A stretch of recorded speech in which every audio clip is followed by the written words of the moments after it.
From Georgetown University's Institute of Politics and Public Service and the Associated Press, this is the GOP Presidential Candidates Conversations on National Security and Foreign Policy, with questions from students across the United States at the University of New Hampshire, at Iowa State University, at Clemson University in South Carolina, and at Georgetown University in Washington, D.C. And now, live, here is Georgetown's Mo Alifi and the AP's Anna Johnson.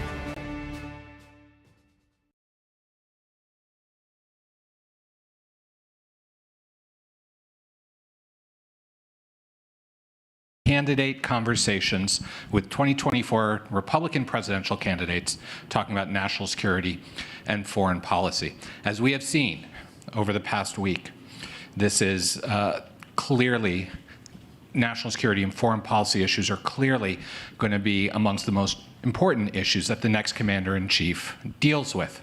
And so we wanted to have an opportunity for young people, for students, to engage directly with the candidates to talk about their visions on America's standing in the world.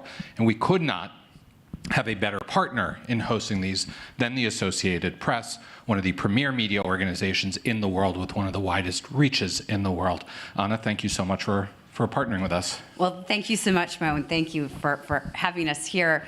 We're really, we're looking forward to the discussion tonight as part of the second installment in our series here at Georgetown.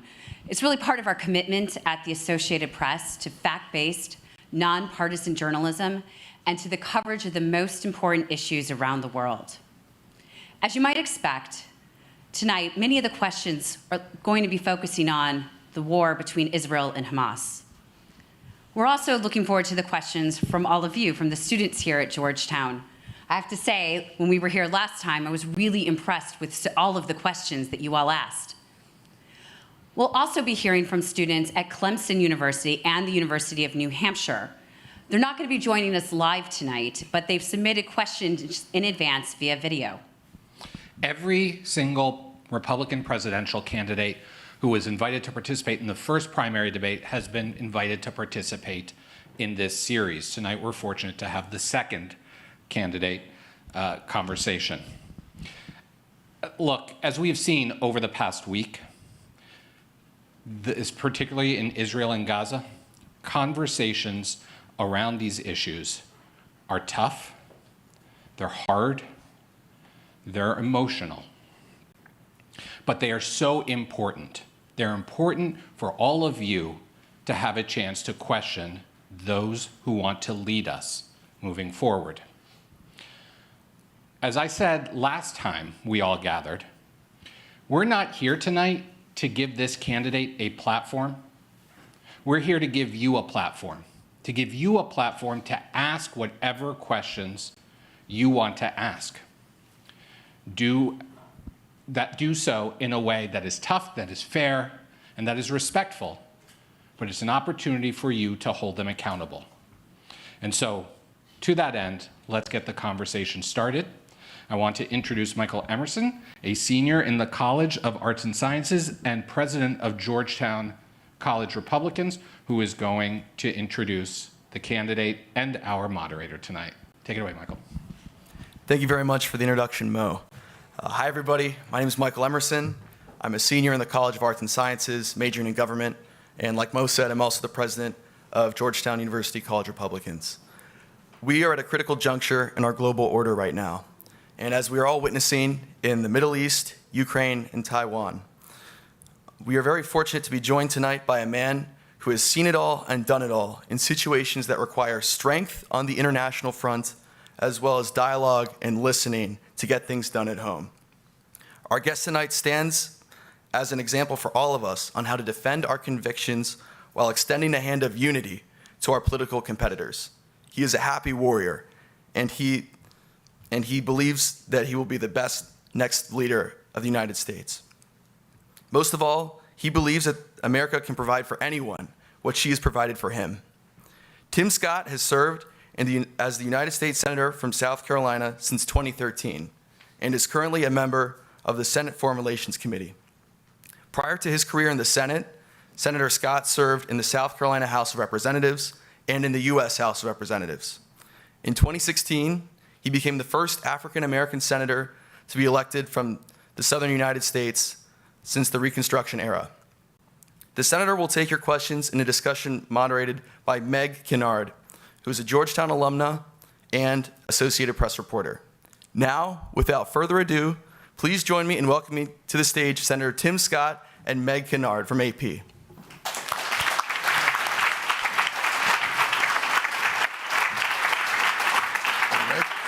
to see you. You well? Thank you for joining us Absolutely. for this conversation, part of AP's collaboration with Georgetown University. As an alum, it's always great for me to be back on the Hilltop, and I'm really glad to have this conversation continue. Senator, as was mentioned in the intro, clearly heavy on the minds of many is the war ongoing in Israel with Hamas. It's a worsening situation. There are concerns that this conflict could spread. Obviously, humanitarian concerns as well on the ground continue to worsen. We've seen Defense Secretary Austin, Secretary of State Blinken visiting the region, still there, and there's a possibility that the president may be making a trip as well. Do you think that these are the right actions for the heads of U.S. government to be making at this time? And if you were president, what would you say to Prime Minister Netanyahu in such a visit? Yeah, certainly one of the things that we should do is remember Psalms 122:6, pray for the peace of Jerusalem, and those who do will prosper. There's no doubt that America should stand shoulder to shoulder, back to back, with no daylight with Israel.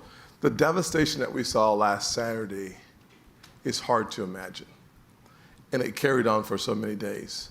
I think about the fact that when you see over 1,200 Israelis, Jews lose their lives, not since Yom Kippur have we seen this kind of devastation.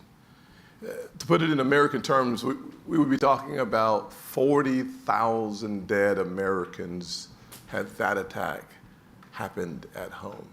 And so the question I ask myself is, as Commander-in-Chief, what kind of response would we have if that were America? And that's the kind of response we should provide to Prime Minister Netanyahu. The first thing I said last Saturday was moving the Sixth Fleet into the Mediterranean was the right decision to make. Second thing is put more firepower in close proximity so that we can be responsive. Third thing I've said is to make sure that our special operation forces are prepared to help rescue hostages, American hostages. We should make sure that Prime Minister always has the resources he needs. The good news, Meg, is that over the last 10 years or so, we've provided Israel with about $35+ billion. Part of the technological marvel of the Middle East is the Iron Dome missile defense system. We participated, collaborated with them. They were able to get it done faster because they have less red tape to go through because they live in a fairly dangerous neighborhood, a very dangerous neighborhood. So seeing those kind of resources helps me understand what we need to continue to do. I had the opportunity this week to sit down with Ambassador Herzog from Israel. And one of the things he echoed to me was the same thing we've heard from the Prime Minister, is that they have the resources, the capability, and the manpower, calling up 360,000 reservists to wipe Hamas off the face of the earth. And we talked about the definition of proportional. When you see the kind of devastation brought upon his nation, the one thing that the ambassador was clear about was that the definition of proportional is to make sure that Hamas is wiped out so that they cannot do this again. I would make sure that, number one, just to reinforce it, that Israel continues to have the resources that they've had. Number two, that the collaboration and the partnership that's existed for the last, really, longer than 10 years, but deep investments in the last 10 to 15 years would continue. Number three, that we're in a position to backfill as they just use all the resources that they have, the weapons, the technology, the backfilling, the replenishing of that will be a really important part of the strategy that we see going forward. So I'd make sure that we were there. Along with that, the U.S. has been talking about expediting orders, already existing orders, not new orders from Israel, in terms of providing pieces of that Iron Dome defense. I assume, given what you said, that you would support that kind of idea as well. Absolutely. One of the things I've said is that $3.5 to $3.8 billion that we give to Israel on an annual basis right now should be higher. I thought that before this conflict. I certainly think it now, for sure. One of the things that we have to recognize is that the partnership does not only help Israel, that some of the technological revolutions that we enjoy as Americans come from Tel Aviv, comes from Israel. So the partnership continues to benefit our military, and the best thing that we can do is make sure that we keep that partnership as tight as possible. But in the midst of the conflict, in the midst of a war, you want to make sure that all the resources that they have, all the resources that they need are in their hands, and that they have the kind of flexibility that they need to exact what I would consider as a proportional response. Final thing I would say as President of the United States, Commander-in-Chief, I'd make sure that when you think about the state of affairs, they're going into Gaza. There's a northern border. Well, I'm glad you're mentioning that, because that was going to be my next question. What is your concern level about this becoming more of a regional conflict in terms of drawing in Iran via Hezbollah? Yeah, listen, I think we've already seen Iran drawn in through Hamas. 90% of the funds that come into Hamas comes from Iran. It's one of the reasons why I've been apoplectic about this administration's initial reactions to the invasion and the start of the war, which was to tell Israel to refrain from responding. That was then deleted on Saturday, but that kind of response is the type of response that invites more conflict. Well, and to be fair, President Biden and other members of the administration have strongly condemned the attack and said absolutely. Lots of strong language to the effect of, this was not something that was totally agree with you. Could be supported. But to be fair, their first reaction was, without question, to tell Israel to refrain from responding. That is the worst decision you make when you've seen the kind of devastation and death around the nation of Israel. So the first thing I've said is President Biden's weakness invites attacks. The negotiations, I'm sure we'll get to the negotiations on hostages, the $6 billion actually helped fund the attacks. And frankly, that first response that I just talked about, telling Israel to stand down, is the worst decision. Well, since you brought in the administration's initial response, I think this is a good place to go.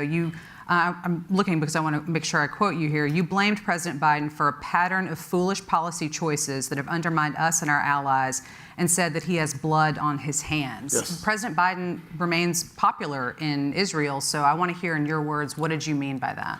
I'd recommend that you read the Jewish Times when you have an opportunity to do so, because one of the things that's been in recent news just in the last 24 hours is Israel's concern that President Biden's comments, especially about occupation, is a distraction from the kind of support that they need. They want us standing shoulder to shoulder. So what I would say is that, without any question, I'm glad that he finally got there. But my comments still remain, and the evidence is by looking in the rearview mirror. And we could go back to 2 years ago in the Afghanistan terrible withdrawal that left 13 Americans dead. We can go forward and say that when President Biden said to Putin, if you just don't cyber attack these areas, it might be okay. And then the third thing we would go to is when he said that a small incursion into Ukraine could be, not so bad. The fact of the matter is, when you see that kind of pattern of weakness, it only attracts more conflict. And the one thing that I remember, is not a great quote, but it's a paraphrase, I can't get it exactly right, from Ronald Reagan, was Ronald Reagan said that out of the 4 wars in my lifetime, none of them were fought because America was too strong. Weakness from the American presidency actually attracts conflict around the world. And it's one of the reasons why I've said to be prepared in the world that we're living in, the world that's volatile, fractured, and frankly violent. We have to be prepared to deal with 3 conflicts on 3 different continents, not even including our own back door, in order for us to be prepared for global leadership. How some of those conflicts interact and intermingle, I want to talk about in a little bit, but first I want to talk about Gaza, where the situation is dire and is getting worse and worse from all the coverage that we've all seen. Water's run out, Israel's cut off access to certain resources, food, medicine. There have been constant bombardment by Israel, but there remain a lot of people who are in harm's way. At what point do you look at that as president and intervene? What kind of humanitarian corridor should be set up? And has the U.S. gone far enough to encourage Israel to abide by rules of war in this kind of situation? Well, one of the things that we should ask ourselves is, what's the mirror picture of the rules of war, and how did Hamas abide by those rules of war. And one of the things that you would think about is the first rule of war from an international standard talks about the importance of distinction.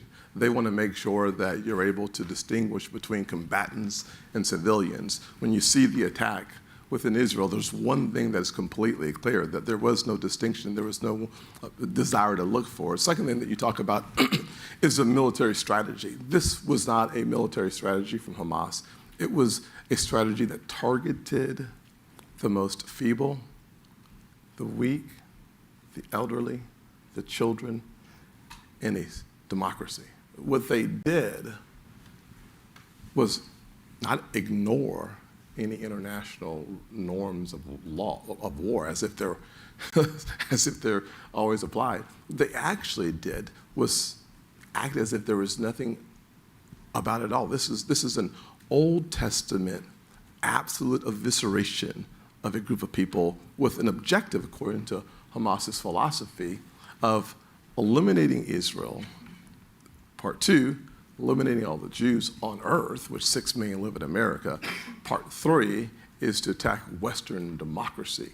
So when you think about the international rules, they completely ignore them all. And so let's take a look at Israel's reaction to the situation.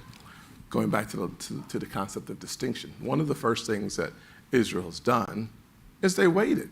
Now, how Prime Minister Netanyahu had the kind of restraint, the refrain from immediate action, it just talks about the morality and humanity that we see coming from Netanyahu into the Gaza. What we see there is a bit of patience with a warning to everyone in Gaza: leave, go out of harm's way. We're going to give you time to do so, even though the time was not granted to us. We're going to give you something while we bury our loved ones, while we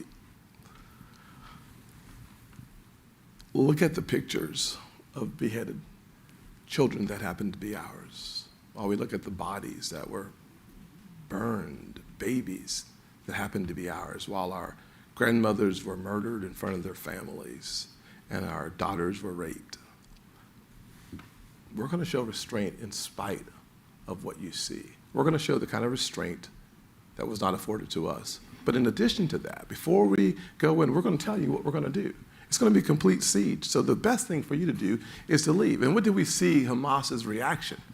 As Israel saying leave, Hamas, who builds headquarters near schools and tunnels under hospitals, they say to the Palestinians, stay. Well, why? Because Hamas cares more about having human shields to slow down the reaction and the response of Israel than they do about the Palestinian lives. But what about let's think about the people who remain. Should the U.S. play a role in trying to get out some of those citizens or other hostages who couldn't take that opportunity to get out? Well, I certainly think that there should be an international opportunity for many players to play a role in that. We certainly have had many conversations with Egypt, and I'm thankful that as I read through the papers in Israel and here at home, it seems like the Egyptians have provided a route, and thankfully that they have, because initially they didn't.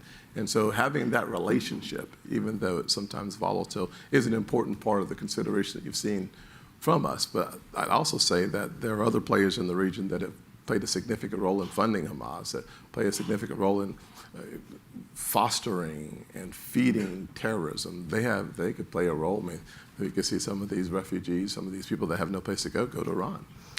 Speaking of some of that funding and support, last week you proposed that the Senate Banking Committee, on which you sit as ranking member, take a look at that $6 billion in funding that you mentioned. Hamas has acknowledged that Iran did play a role in some of the planning for what happened recently in Israel.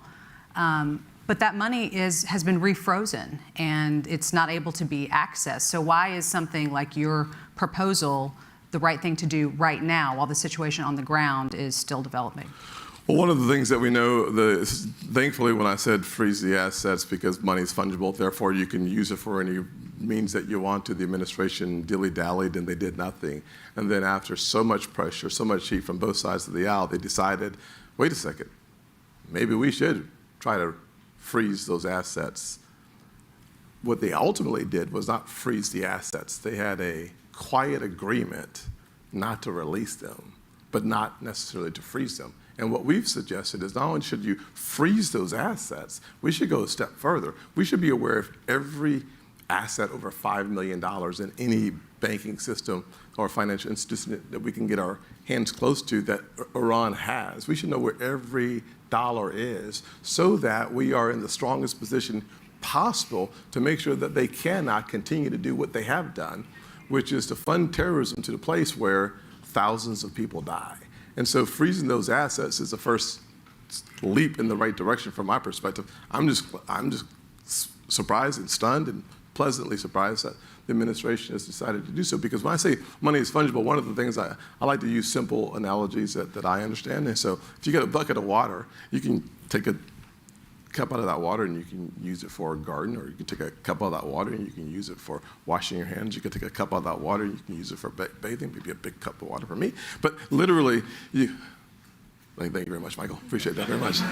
Are you saying I'm large? I know you are. But anyways, but that bucket of water can be used for all kinds of purposes. But the good and bad news is the purpose of that resource is varied.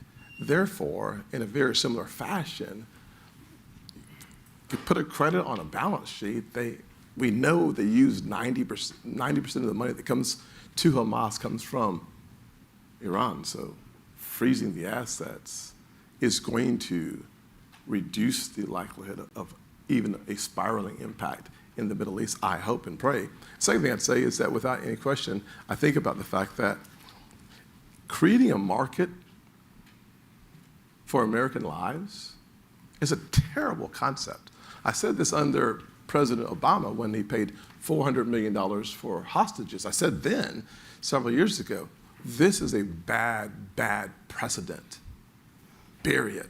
The only thing that happens with this precedent is that the price will go higher on the heads of Americans. That means we will issue. The fact of the matter is, as president, one of the things I would say is I would have a very different Department of Defense anyways, which would allow us to continue to move forward and have the kind of lethality that we need, as opposed to the splinter focus that's not in the best interest of anybody in our military. And frankly, if you think about the ultimate consequence of where we find ourselves as a country, too many people do not want to join our military right now. Our recruiting goals have been missed for the last couple of years.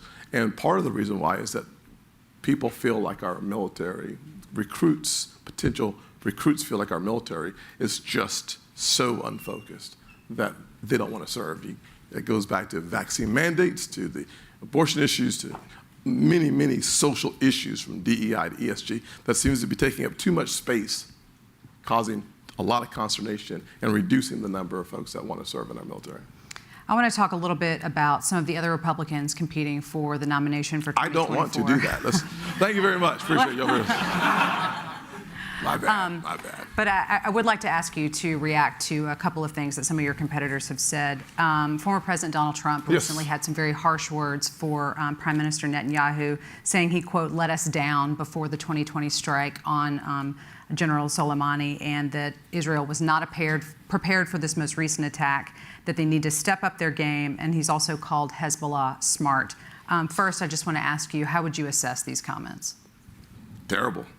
I mean, anybody disagree? Let me see your hands up there. Okay, good. Yes. So, I said it before and I'll say it again. Those comments are not helpful. They are actually heading in the wrong direction. I can't be more clear that when you see your strongest ally heading into war, one of the things you need to make sure that there's no daylight. That sounds like daylight to me. So I've been pretty clear. I don't care whether you're progressive on the left or if you're isolationist on the right. The one thing we cannot have with our allies is a mixed bag. We should be loyal to our allies while being lethal to our adversaries. Anything less than that jeopardizes life. And that's all I got to say about that. Florida Governor Ron DeSantis yesterday said the U.S. shouldn't take in anyone from Gaza, calling them all anti-Semitic. What's your reaction to those comments? Well, I don't know that they're all anti-Semitic, without any question that they are Semites. But I don't think that they're all anti-Semitic. I just can't tell you who's who. And part of the challenge that we have from a refugee perspective is coming to a conclusion who's safe to bring in, who's not safe to bring in. If you cannot make that decision, and I cannot make that decision as Commander-in-Chief, I would not be able to in the midst of this conflict. So I would say we're not bringing anyone, no refugees in from Gaza, period. I think that's the right decision. Not because I think they're all anti-Semitic, but I can't tell the difference. And I do know that the majority of the Palestinians support Hamas based on all the latest polling that I've seen since 2021. So the truth is, if I can't figure out who you are, you can't come in the country. There are other candidates. Nikki Haley has come to a different decision than Ron DeSantis. She believes that it's permissible, it appears, to allow folks in. That's a moderate part of the Republican Party. She said that there is a way to ascertain. Yeah, how? That's what she said. Yeah, I just want to know how. How? I told her I was going to stand up because I'm a Southern boy that wants to preach, so I got to get up every now and then. So if you see me moving around, I told her before, I can't help myself. I just can't help myself. So the truth of the matter is that when you think about these policy positions, the one thing we have to ask ourselves is, how does this impact? I'm going to do it. I can't do it. How does this, I'm sorry. I'll come right back though. How does this impact everyday Americans? How do we make sure that our nation remains the greatest nation on God's green earth if we have no ability to discern who's coming in our country? I can't figure that out. If I can't figure that out as Commander-in-Chief, I have a responsibility to take a leap back and say, not on my watch. Our nation is just too important for me to make bad decisions under pressure because I want to be popular. That doesn't work for me. The best thing we can do, as we say in the South, is hold up, hold up, hold up until we get it right. And in my opinion, you can't get there from here. Therefore, not having any of the refugees come into our country is the right decision. And by the way, Iran has lots of room. They have lots of funds, and they have a lot of culpability. Other countries can handle, in the Middle East, the challenges that we're seeing. Okay, so essentially for this point in time, that's not something that the U.S. should be, in your perspective as Commander-in-Chief, the U.S. shouldn't be involved with anybody from the region. Correct. From a refugee standpoint, correct. Right. Okay. I want to ask you a question about some of the violence that we've seen in this country stemming out of what's been happening in Israel. An Illinois man was recently charged with a hate crime for allegedly stabbing a 6-year-old Muslim boy to death and also injuring his mother, singling him out because of his faith. What is your reaction to this that happened over the weekend? Disgusting. It sounds like murder. Lock him up. Okay. Succinct. I'll give you a longer answer, okay? Here's my thought. Murder is murder.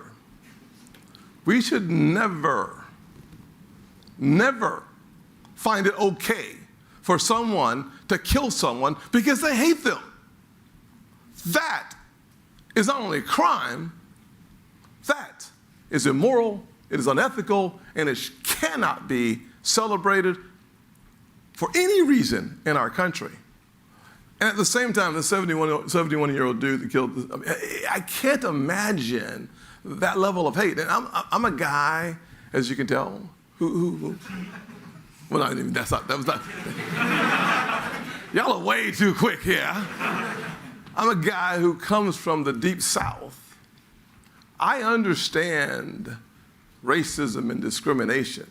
I am thankful that our country has made tremendous progress in my lifetime. I really am.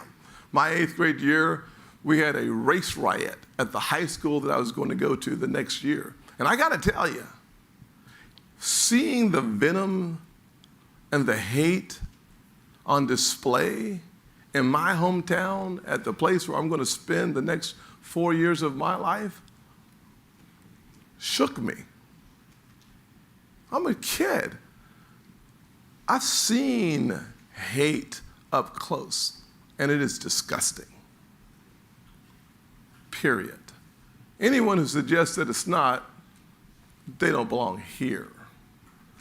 At the end of the day, we should not forget the fact that over the last several months and frankly several years, we've seen the strongest increase in hate against Jewish people in our country from a religious standpoint than any other religious group in the country.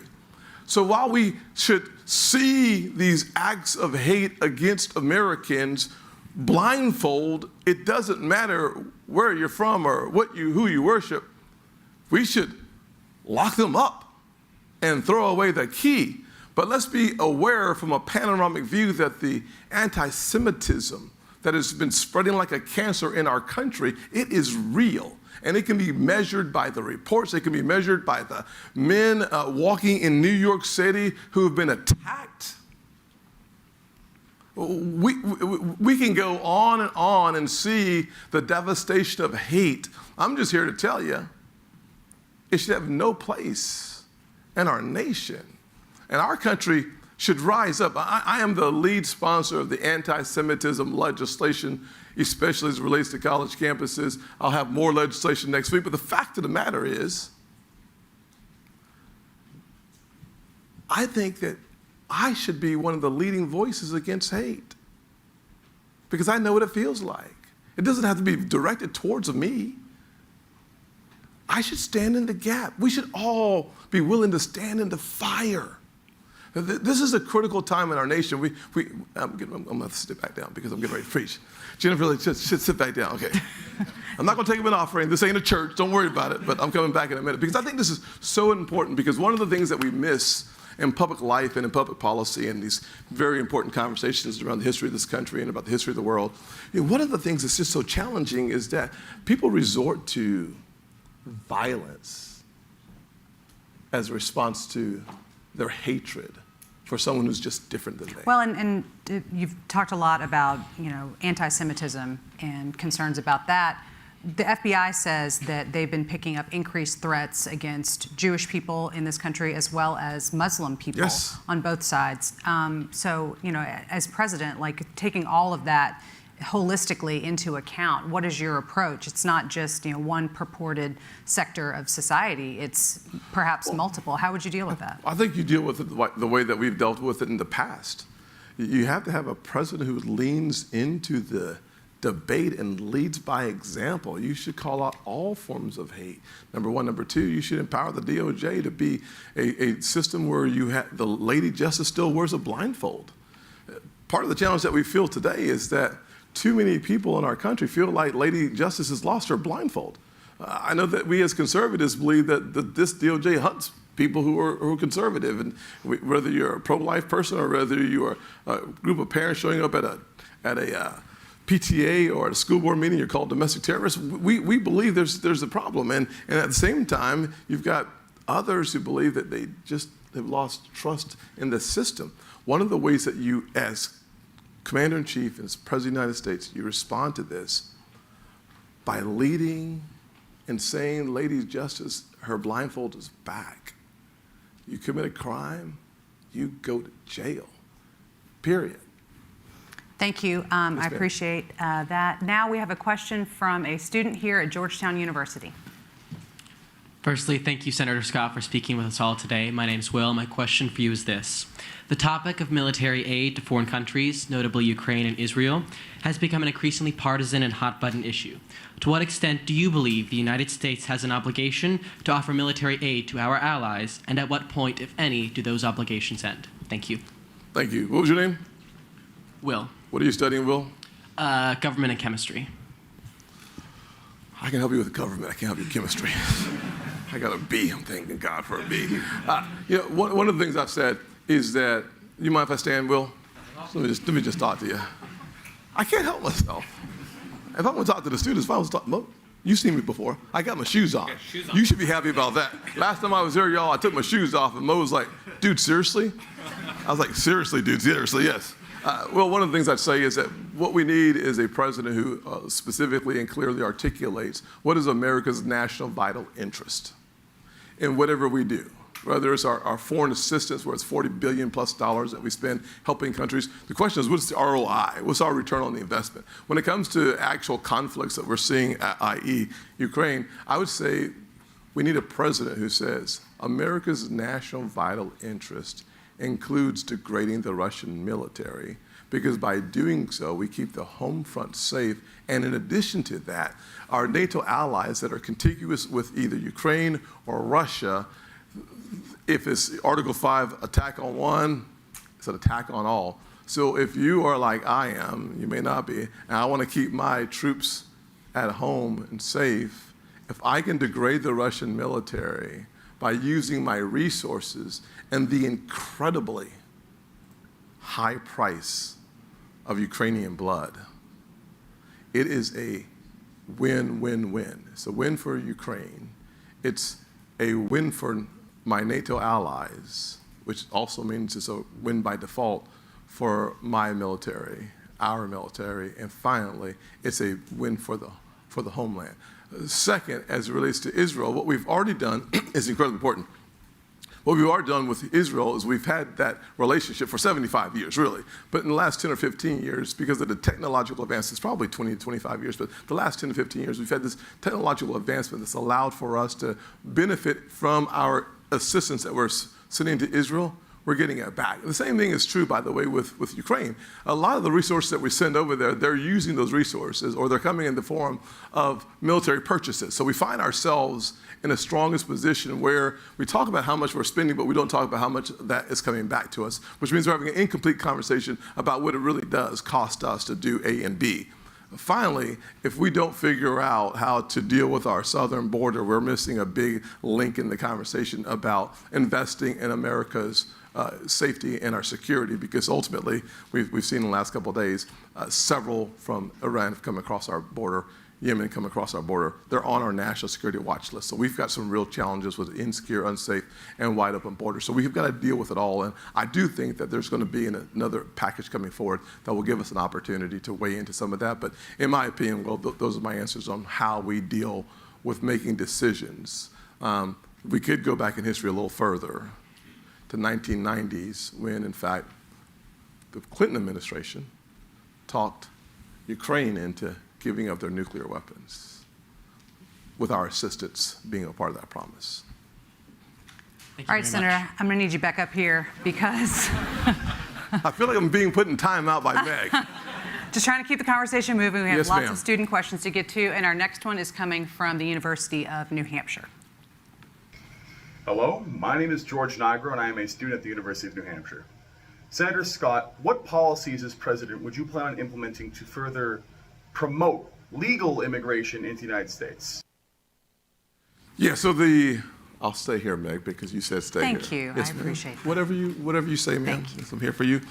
So what I would say is a very quick one. But my first point on legal immigration starts with illegal immigration. Unless we close the southern border, it's going to be impossible for Congress and for me to do anything about legal immigration. However, if we were able to accomplish that goal, that objective, the next thing I would do is I'd focus my attention on legal immigration on the front door. I would say that we need to move to a meritocracy system. We have a workforce problem in our country, i.e. we have 7 million or so open jobs in our country and no one's applying for those jobs. Therefore, for us to be able to fill our jobs in this country, we're going to have a meritocracy on our immigration front. I think we'd have some kind of a formula, whether it's 60-40, 50-50, 70-30. I'm not sure what the formula should be, but we should have some that are the blue collar, the artisan contractors, the agricultural work that we need, and the other one would be the white collar or college graduate that we want to stay in the country. My theory, by the way, is a simple one. Why would I give you a visa to come to the country, get the best education you possibly could, and then go home and compete against us? If you're eligible to be here from 18 to 22 or 18 to 24, which is the highest, those are the prime time ages for threats to our country, why not keep those folks here producing a better economy if they're qualifying for the visas anyways. We may have a more stringent process without question, but at the end of the day, we're going to have to go to a merit-based system on the front door while our nation continues to age. Last point, Meg, is that between now and soon, about 8 to 10 years probably, America will have more people over 65 than under 18. We now have the smallest labor force participation rate among men, 18 to 54, than we've ever had. So the ability to generate the revenue for the government and the workforce for the future will require all of us to start having, I did the math, 5.7 kids per family. Y'all get busy. And after you graduate. So literally, we are not replacing we're not replacing ourselves. So we have a lot of work to do, or we're going to have to take a serious look on our immigration policies. Let's go to Clemson University now for another student question. Do they know I'm a Gamecock fan? Okay. My name is Caitlin Vergakis, and I am a South Carolina resident and Young Women for America chapter vice president at Clemson University. What do you see as the current state of religious liberty around the world, and what would your administration's top priorities be to advance religious liberty abroad?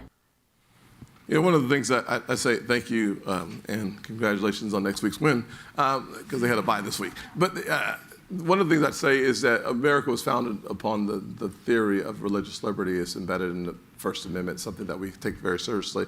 And one of the reasons why people have the right to agree to disagree without being disagreeable, preferably, but certainly to disagree, is because our First Amendment provides people with a right that the vast majority of the world doesn't have, which is freedom of expression and the freedom of religion. So as President of the United States, one thing I would do is continue to encourage and promote that. You don't have to believe the way I believe. You don't have to believe at all. But one of the founding principles of who we are is the ability to believe or not and be protected in those beliefs.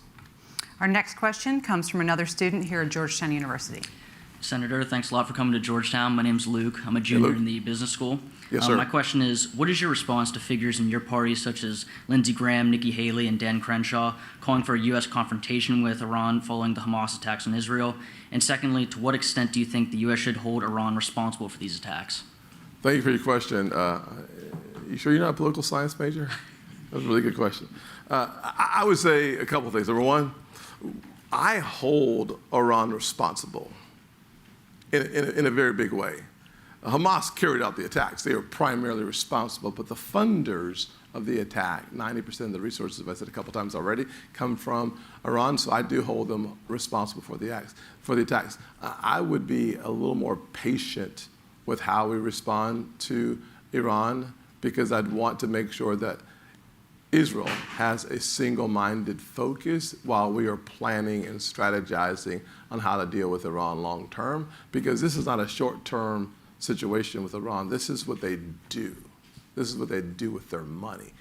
We need to make sure that they don't want to do that anymore, which means that you can't appease them. You have to raise the price on them, is how we deal with them. And to say what that price should be, in my estimation, it should be on multiple fronts. One of the things I'm going to hope to do tomorrow or the next day is in May of this year, I came up with a legislation that would stop the sunsetting of sanctions on Iran. I would make those sanctions in their energy sector permanent, because we have to have them experiencing some discomfort on the economic side. And then for every American hostage that has been taken, I would tell Iran, if they don't come home, part of the price that will be paid by you. Thank you. Thank you for that question and answer. We have another question from Georgetown University.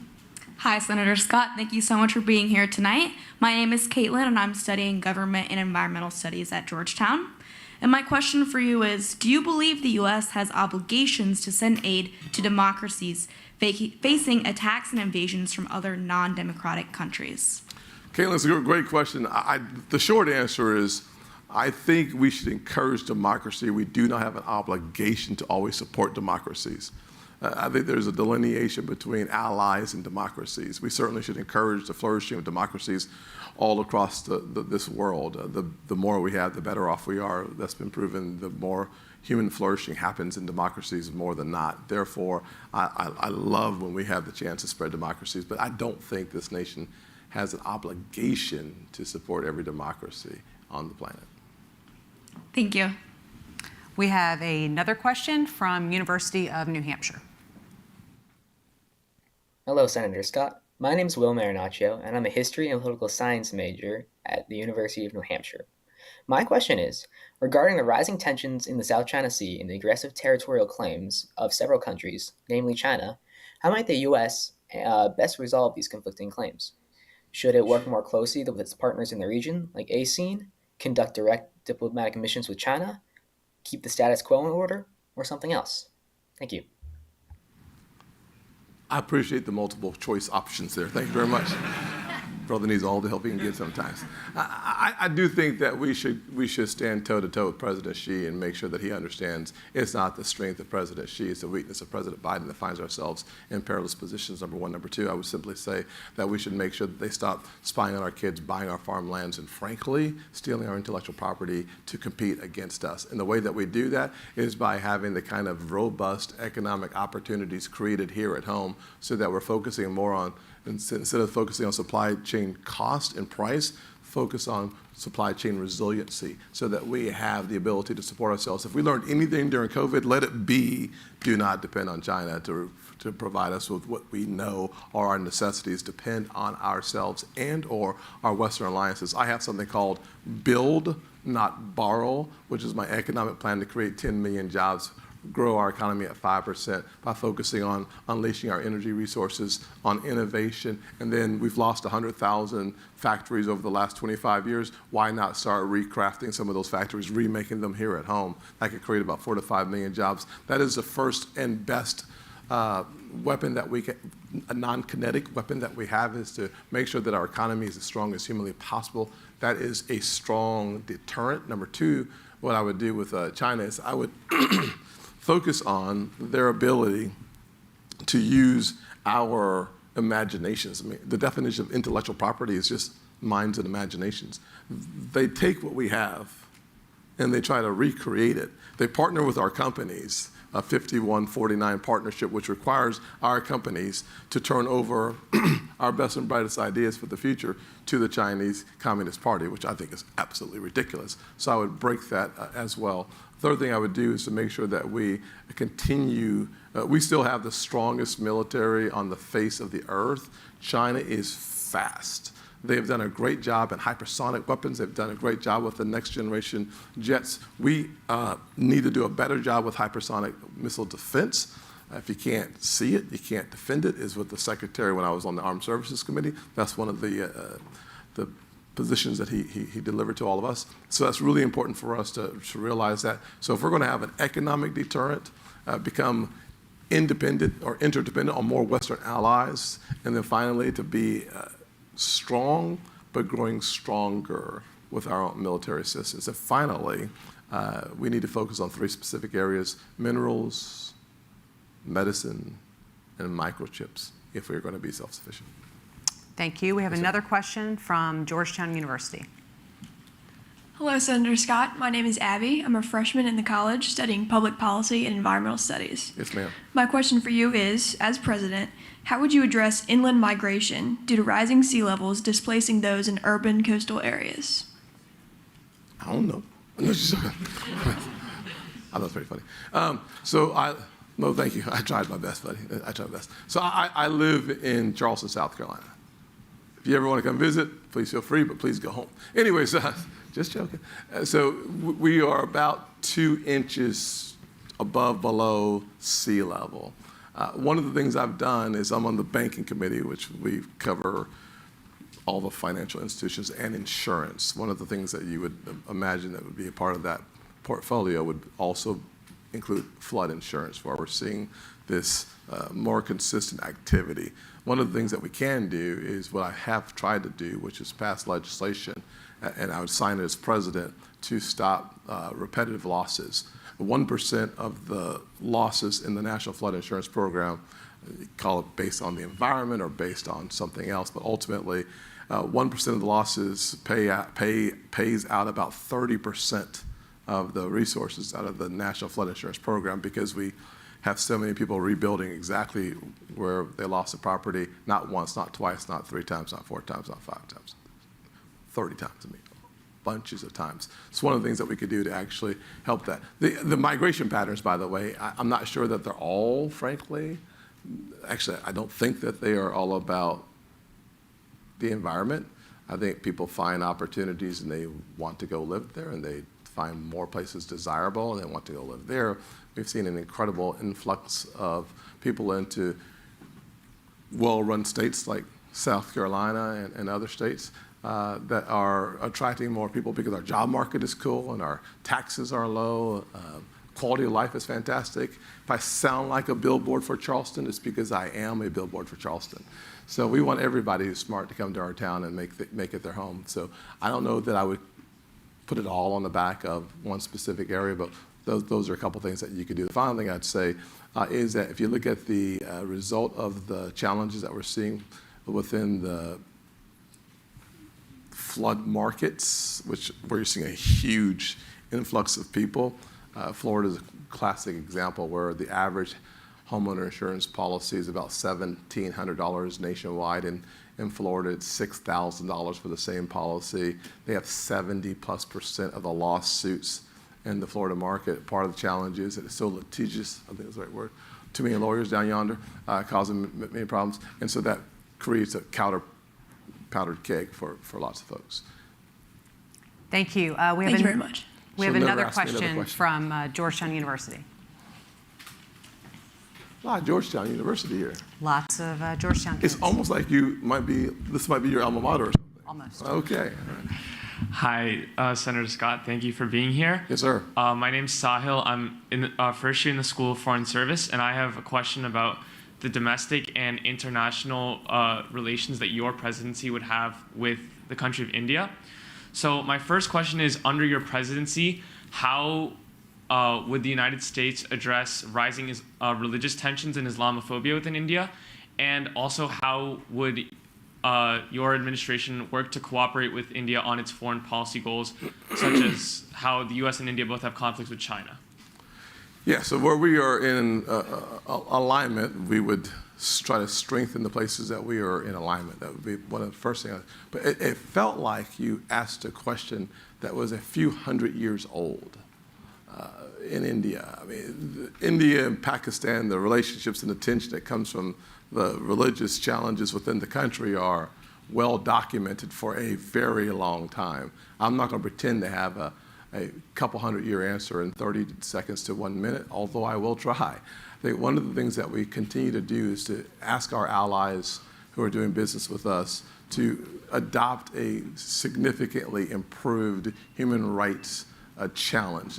When I think about that specifically, about what we're doing in something called AGOA. AGOA is an economic partnership that we have with small and typically emerging African markets, that we try to have several key components that we enumerate to be a part of the deal. I would love to see part of the trade negotiations. I would love to see that kind of same template used in India and frankly across the world. Final thing I'd say is that BRICS, which I assume that you're, bless you, young lady, BRICS, I assume you're familiar with it, with Brazil, Russia, India, China, and South Africa. Those economic partnerships are something that I would work to break, to be honest with you. I think it's 40% of the world's GDP or something like that. One of the goals it appears that they have is to pull the world away from having the US dollar as the world's reserve currency. I would hope that I could woo India and other partners who have a on and off a typically healthy relationship with us. I would hope to have an economic plan that would attract more resources into the partnership with us and away from things like BRICS. All right, thank you. Thank you, Sahil. Sahil, right? Sahil. No worries. Thank you. Senator, I know this is going to shock you, but we have another question from Georgetown University. I knew this was your alma mater. I tell you what. It's not getting too much, Senator. First, thank you for coming here, Senator. Yes, sir. My name is Zabik. I'm a senior here at Georgetown. My question for you is, with the role cryptocurrency has played in facilitating global terrorism, do you support efforts to crack down on its use, such as Senator Warren's current proposal? If not, why? Next question. Oh, I'm sorry. I didn't know I said that out loud. I was thinking that in my heart. Just joking. I'm going to have a good time whether you do or not. Anyways, so I do not support Elizabeth Warren's approach to almost anything, by the way. When we say her name, I just said no immediately. But there is a need for us to have, as a part of the banking process, certainty and predictability brought into the crypto world. And there are two paths that you see forward. One is I think it's the FTC. The other one is through our agricultural world. I think it's CFTC. The CFTC is led by Ranking Member Bozeman, who spent a lot of time working with a lot of firms to kind of figure out the rules of the road. One of the challenges that we have, I assume that you know this already, is that much of the consternation without regulation in America is pushing the crypto technology abroad and into foreign territory, which I think is long-term could be problematic. Particularly, I'm a fan of the blockchain technology, but there's a lot of volatility today, so it's really easy to be opposed to the crypto conversation.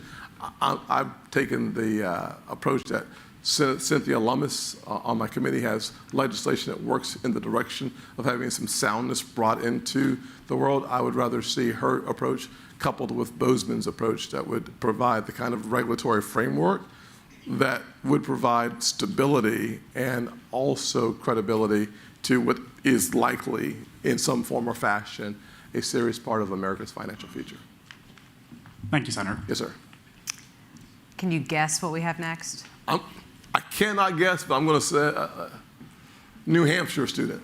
We got one more student from Georgetown. I love Hoyas. Go Hoyas. Senator, thank you so much for coming with us here today. My name is Hai. I'm a student in the Foreign Service program here at Georgetown. My question for you is, given your support for free trade, do you believe President Trump's withdrawal from the Trans-Pacific Partnership, the TPP, was a mistake that have allowed China to dominate the Indo-Pacific? If elected president, would you follow President Trump's isolationist approach, or would you continue with President Biden pivot towards the Indo-Pacific by strengthening ties with countries in Southeast Asia? Oh, I love the leading part of that question. Would you follow this dude or would you follow that dude? I would just do it my own way. Let me just explain why. So one of the things about the TPP that's so important, right, is that it's 11 countries, thereabout, maybe I think 10 or 11 countries, 40% of the world's GDP as well, coming together and creating a coalition. President Trump had an allergic reaction to multilateral trade deals because he felt like it weakened our country's negotiating position. Biden, I'm not quite sure what his negotiating position is, whatever it is, I don't like it either. So what I would say is that having America lead on our terms, which was part of the notion of the TPA, the Trade Promotion Agreement, that allowed for us to set the 149 parameters that would be necessary for us to then create some kind of a path forward for trade deals. I don't have an issue with multilateral. I'm not going to say we should get back in the TPP, but I would say that giving anybody other than us the prime position to dictate Japan and the Asian markets is a mistake. I don't know that we should be in that deal, but we should be a part of leading the conversation on new trade agreements that improve access to the world's market for our companies, because frankly the world has access to our market typically without significant headwinds, save the 301 tariffs during the Trump years where we focused on hating China for their malign behavior in multiple ways that I thought was prudent. Even though I'm a free trader, I do think that if you can't make a good deal with a bad actor, and China's just a bad actor. Thank you, Senator. You're welcome. Senator, I have one final question for you. Hi, I'm still here. Hey, Meg. How are you, ma'am? You're running for the GOP nomination Yes, ma'am. against a former president, Yes, ma'am. a former vice president, Yes, ma'am. a former UN ambassador. Yes, ma'am. How does your foreign policy experience stack up against theirs? Actually, really well, to be honest with you. Number one, serving on the Armed Services Committee is really helpful. Number two, serving on the Senate Foreign Relations Committee is really helpful. Number three, serving on the lead person on the Banking Committee for Republicans, which encompasses all of our sanctions worldwide, is really helpful. Being on the Finance Committee for the last 8 or 9 years, where we're dealing with trade deals and all the primary parts of the funding apparatus, whether it's into our budget, to our entitlement programs, all that gives me a wealth of experience that eclipses, frankly, all of them. But maybe even more importantly, having started and run businesses with my own money is infinitely more important from an executive position to make really good, tough decisions, and having had the opportunity to travel in business and in Congress, that combination puts me in the strongest position possible to understand the world far more than a few years doing this, that, or the other. I believe having the type of wealth of experience and the depth of experience and the personal wherewithal has been incredibly helpful. I'll put that against anybody, any day, anywhere. Thank you for that answer and for answering all the questions tonight. Really appreciate your participation in this joint venture between Georgetown and the Associated Press. That concludes the second installment in our series of conversations with Republican presidential contenders. Stay tuned for the next candidate who will be taking time to talk about all these important issues with us. And thank you all for being here with us tonight.